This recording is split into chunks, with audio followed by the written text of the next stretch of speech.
your feet are shod or that you're wearing your shoes of the gospel. I want you to picture this. And close your eyes if you need to, or keep them open, whatever you want. I want you to picture that your work friend, you're sitting there in the lunchroom at work, and your mate starts asking you, towards the end of lunch hour, oh, I hear you're a Christian. Well, tell me a little bit about that. Oh yeah, you go to church. Oh, why do you go to church? And they start asking some good questions. They start wanting to have a conversation or a dialogue with you. Or uni students. Let's say your classmates in uni ask you what you did on the weekend, and let's say you've been at a retreat for church, or you've just been at church on a Sunday. And you know that you answer, oh, I was at church yesterday, I was volunteering for this thing, that it might open up a conversation. Or what about this?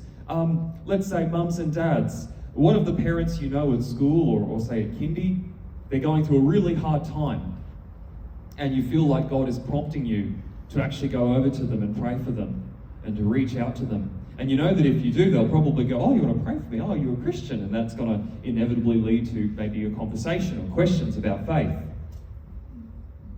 Does this situation make you feel uncomfortable? I don't need to see a show of hands here. This is just something you're checking with yourself. But do you have your shoes on?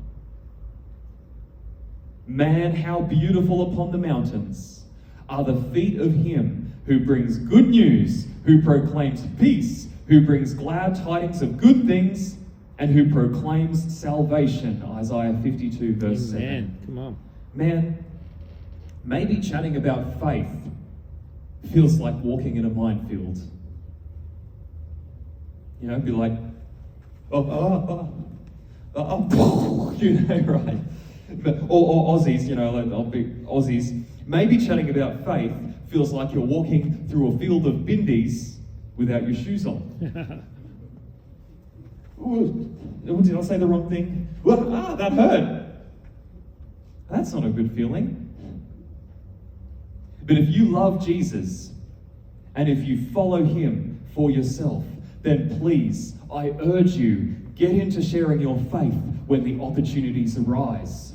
Get into sharing your testimony. You've got to have a 2-minute version and a 5-minute version, and maybe if you get real lucky one day, you'll get a 20-minute version with a close friend or with someone who's asking. But you've got to be ready. Don't be afraid of asking good questions. And I'm not talking about getting into big arguments on the street with people or heated debates, but just being available and open to have a conversation rather than hiding from it. But nobody ever talks to me about that. Okay, cool. Just ask God for opportunities and watch those opportunities come trickling or even flooding in. And sometimes you don't even have to try so hard.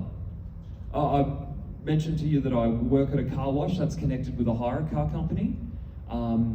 So there's a lot to do in the job, a lot of variety. I had to move some vehicles from Logan home to Hendra, and I parked the vehicle in at Hendra, and the manager there said, oh, come into my office, I want to meet you, you're quite a new worker. And I sat down and we were just chatting. He goes, oh, so tell me about yourself. And I said, oh, I've got a wife and I've got kids. He went, oh, no way, you look too young to have a wife and kids, all this sort of thing. And we were just chatting, just the most normal, small talk. And he said after about 2 minutes, so are you religious or something? I'm just getting a real wholesome vibe from you. Sometimes you don't even have to try. Like that's, if that wasn't an opening for a conversation about, I was like, yep, I should have just been like, it's Jesus. Should just scare him, sometimes you don't even have to try. But if you're a believer here today, be ready. Put your shoes on. Right? Jesus tells us in the Gospels, in more places than one, that he will give you the words to say. Amen. Come on. And in 1 Peter and 3 and 15, it's written here, always be ready to answer each one, giving them a reason for the hope that is in you, and with gentleness, humility, and respect, New Hope Church, are you wearing your shoes? Or are you walking through that Bindi field with no shoes?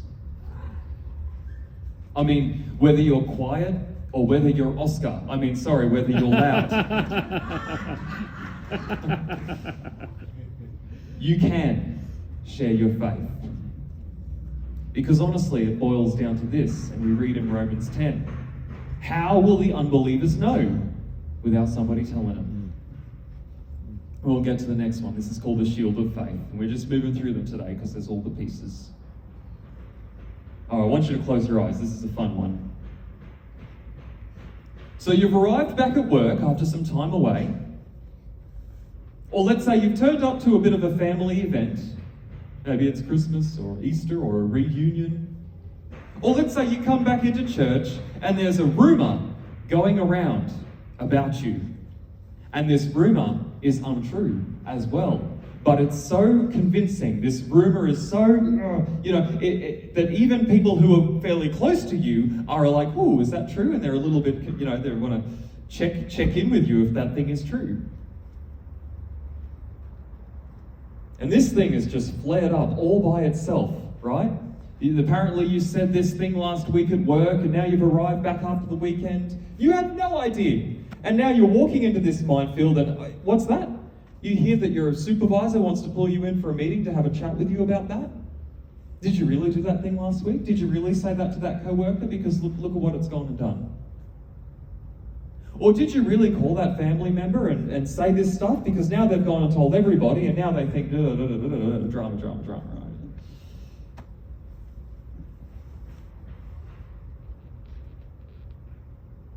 I think we've all had this sort of thing happen to us.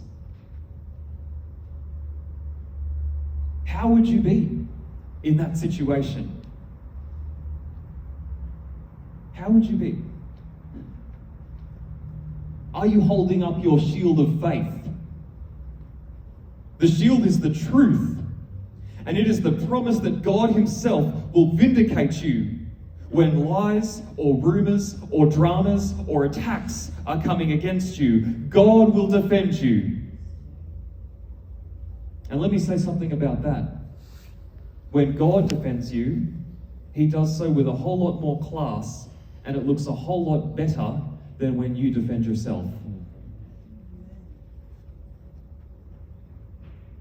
I know that when this sort of thing has happened to me, I just want to fight. I just want to be like, "No, this is not what I said," or "That's not how I meant it." And I want to defend myself, and I want to tell everybody, and I want to be loud, and I want to, I want to make it right. That's what I feel. But there are times, New Hope Church and friends, where we just need to hold up that shield of faith, don't we? Because I want to tell you about this thing. It says in Ephesians, it says, "Hold up the shield of faith, which will quench the fiery darts of the enemy." And when you think about it, you want to know something about people with arrows and bows? Is that they generally don't stand right in front of you.